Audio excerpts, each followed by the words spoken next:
Hi there, it's Jdanddiet here again from the Retrogram Forum with another YouTube video for you. This one concerns another one of my favourite Megadrive games from back in the day. It is of course the fantastic Light Crusader from Treasure, who were a very good developer back in the day, who were renowned on the Megadrive for several fantastic games. This was their last game for the Megadrive, and I think it's one of the final games in general on the Megadrive, because I believe it came out in 1995, so the console was really starting to get towards the end of its life there. Now you control Sir David, who's the knight. I'm moving now in the middle of the screen. As you can see, the graphics are very colourful, sort of isometric 3D graphics. Light Crusader is a kind of action adventure stroke RPG game with very few RPG elements actually in it, so you'd probably say it's just a 3D action adventure game. A sort of precursor, if you like, to the Baldur's Gate Dark Alliance game on the Xbox, PS2 and GameCube that came out a few years ago. The quest that Sir David is on, he's been sent to this village called Green Row to recuperate after some battles, and he's found himself in another bit of a pickle, because the king's charged him with finding out where a load of missing villagers are going. If you speak to the villagers, they'll say that they haven't seen people, or children have gone missing, and so forth. When I first played Light Crusader back in the day, excuse me, I spent hours and hours wandering around the village, wondering what to do next. There seems to be some clues about what to do next, but for the life of me I could never find them when I was a kid or when I was younger.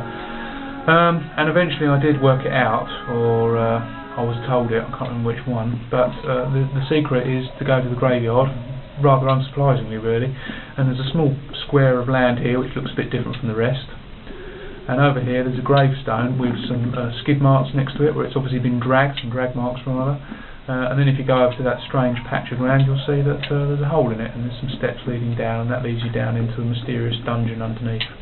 So a very good RPG staple, the dungeon. David's got a couple of good sword moves, as you can see, and he also does a sword attack when diving as well, when jumping and diving. We're going to go down another level here.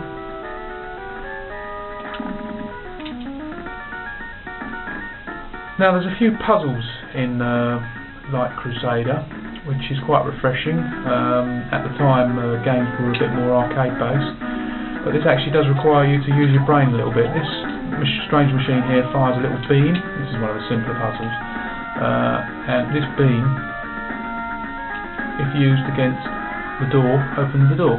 So not a particularly tough puzzle to work out, that one, but there are some tougher ones later on. David's got some bad guys to defeat here. Unlike some of the other bad guys, he can't get past this door until he defeats them. So that's what I'll have to do.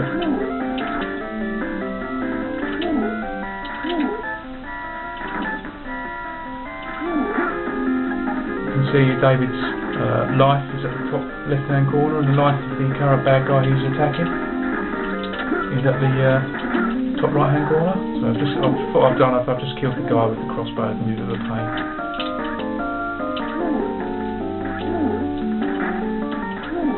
Now there is more to Light Crusader when it comes to attacking the bad guys. There actually is magic as well, which David acquires as he goes on in his journey. There's 4 different elements of magic which can be used for 4 different attacks, and then also there are you can combine them as well.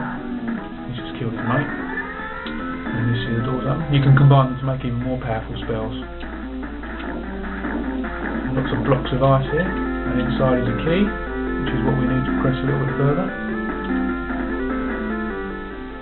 A lot of the puzzles are reminiscent of the isometric 3D games on the ZX Spectrum that I used to play, such as Head Over Heels and Batman and of course Nightlore, the Ultimate games. As you can probably hear, the music's very good as well. Treasure were quite renowned for that.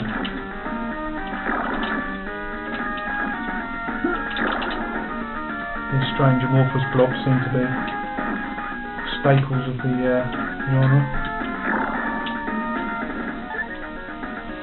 When you kill them, they drop things sometimes, the enemies. David can also rather usefully snack mid-meal, mid-fight as well, which is helpful when you're low on energy. There's a lot of jumping to do as well, as is common with isometric games. David has a useful shadow which is best used for little puzzles like this one.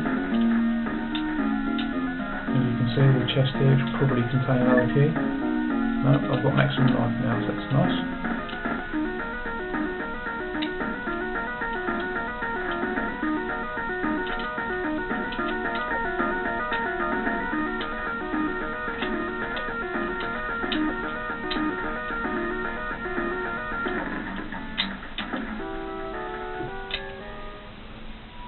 And we can see here we've got a trapped villager.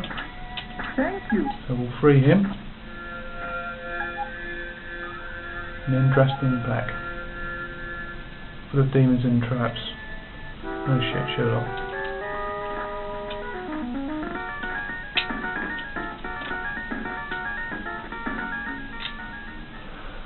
So that's your ultimate aim, is to rescue the villagers. This is a sort of pool that replenishes your energy, so they're dotted around and obviously quite useful. So we've kind of done all we need to now on this screen.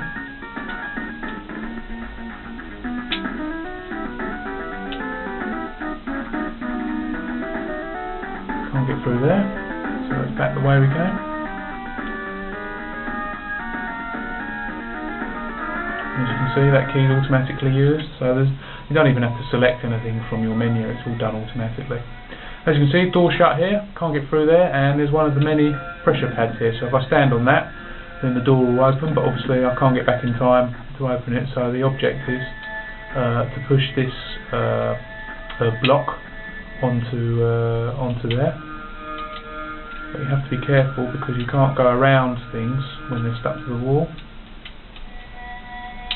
So you have to make sure that you've got space to get in between to push it, which I haven't managed to do there.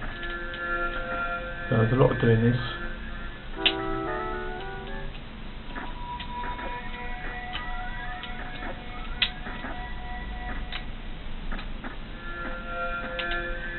That's it. There we go. And through to the next screen. So there you go, there's some magic in this screen. There's an example of Light Crusader, one of my favourite games back in the day on the Megadrive. Thanks for watching, and I'll post another video soon. Cheers, bye.